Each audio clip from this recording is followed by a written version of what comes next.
Good evening. So there I was, doing a bit of writing for the book, and up pops on Facebook this image. Who is that? That is my good friend Gary Hanger, and that is the Clovelly flood. That was a pretty monumental day. That's a cobbled street, believe it or not. But that water has come down from fields into the river, which was redirected back in the day, and it's then broken the culvert and flowed. There was a corner, and the water's just broken through and flowed down the street where it originally went, but it all the drainage has been limited because it doesn't flow down the edge of the street anymore. Anyway, now it's back down the street, which is not ideal. So yeah, there's Gary loving life even in this treacherous time. And so yeah, what we've got is a flood. Now, first thing I want to do in a flood is make sure that there's no water coming in the house. Now, most houses in Clovelly, you probably see this from this one here, is that it's raised. Now, this is a cellar there, it's in trouble, but the house there is basically raised off of the ground.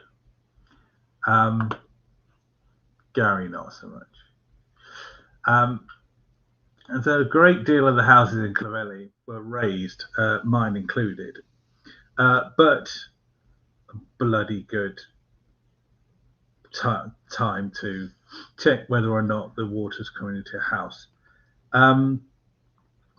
That's where the sandbanks come in. I've got what called flood sacks, which are thin things that you stick in place, and then it soaks the water up, and they then get bigger and bigger and bigger. So they're like sandbags. So the water itself is blocking. I'm on the first floor now, so it's not so important, but they're good if your washing machine breaks, for instance.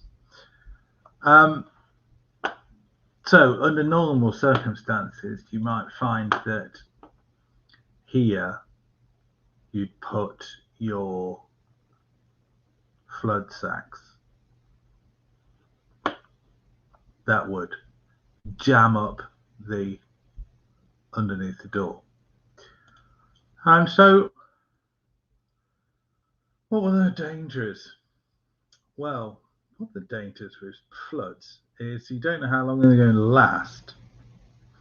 That's flowing down the street, and we don't know if it's going to get worse and whether or not we're going to get cut off in the village. And something that's quite fun and interesting about floods, and not so much this one, but took the precaution anyway, is that you can get a problem with your water system. You might find that your water system ruptures. You might find that your drainage system gets into your freshwater system. These are all very, very nasty. And so what you can do is to fill your bath with water, because that's a great deal of water. That's like I don't know, probably a ton of water, something like that. I'm not quite sure, but it's a lot of water. So if you are staying put, having fresh water is very important. If you're going to get trapped, having fresh water is very important. Can you get out? Do you need to get out now? Well, it's unpredictable whether or not it's going to come cascading down.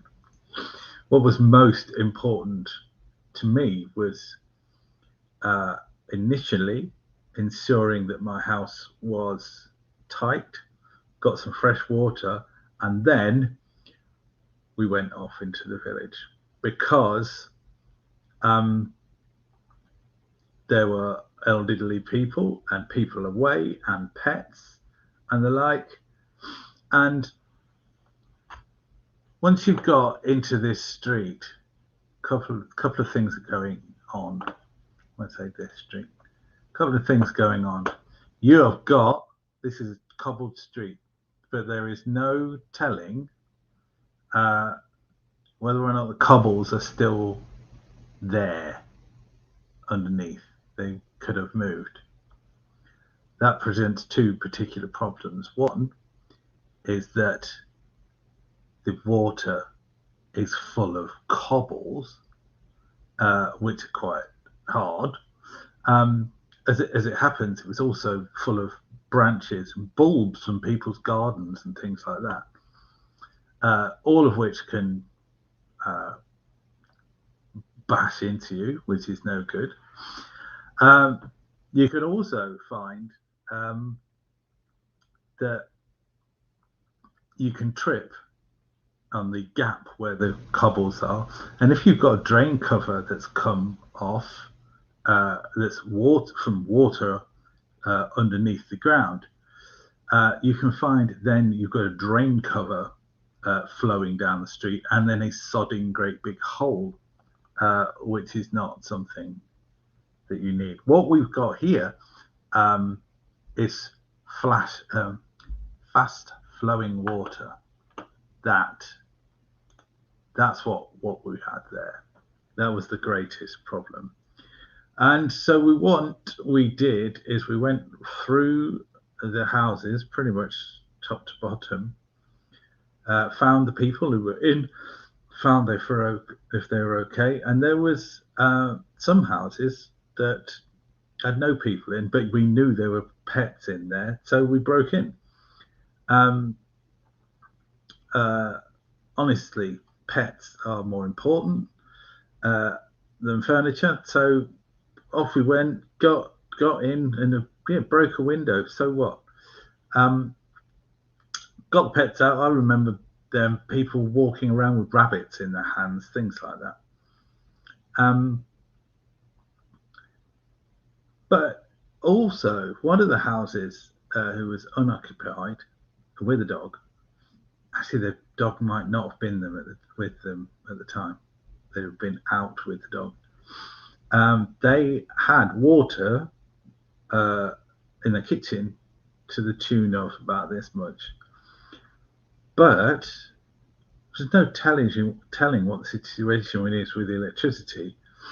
So we turned that off with broom handle, if I remember rightly. Because, yeah, if it's going to raise and short the cooker, which is 30 amps, then that's pretty serious territory. So what we got now is fast flowing water that could be full of detritus with trip hazard because you can't see underneath it, and possibly holes. So going around with brush, poking in where you're going to put your foot is, well, absolutely fundamental. And using it to steady yourself is absolutely fundamental. Because if you've got one foot up and you get whacked by a couple of cobbles, you could be falling over. But if you've got 2 points of contact all the time with your brush and one leg whilst you're walking, then happy days.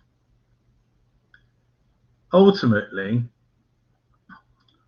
in the big scheme of things, we cleared the drains ourselves because they were full of grass gas and bulbs and all sorts of jazz.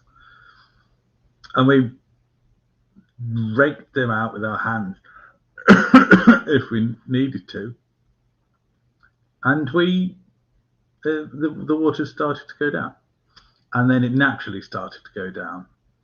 And that was great. But we didn't know what was going to happen. The estate, it was a weekend, if I remember rightly.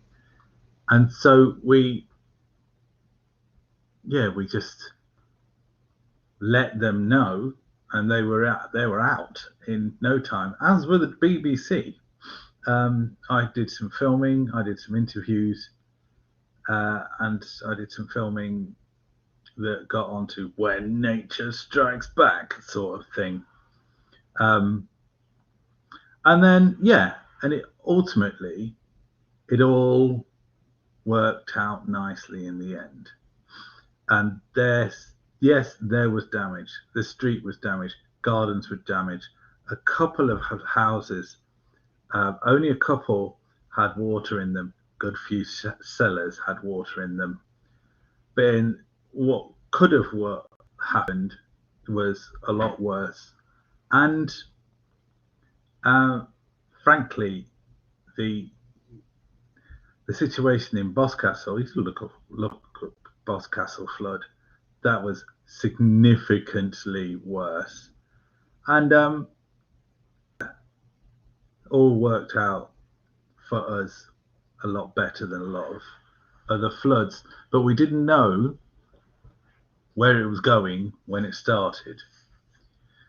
So, have you been affected by a flood? Have you been in a flood? Have you had a problem with a flood? What provisions do you have for floods? And stick it in the comments. Ask questions. I'm going to stick a link to an article I wrote in the comments on Facebook. But anyway, talk about floods. And if you want to know more about floods, let me know. And in fact, any more about the preparation for floods or coping with the floods, just ask the questions in the comments and I shall answer them for you. In the meantime, everything worked all right in the end. And there's old Gary, always happy every day.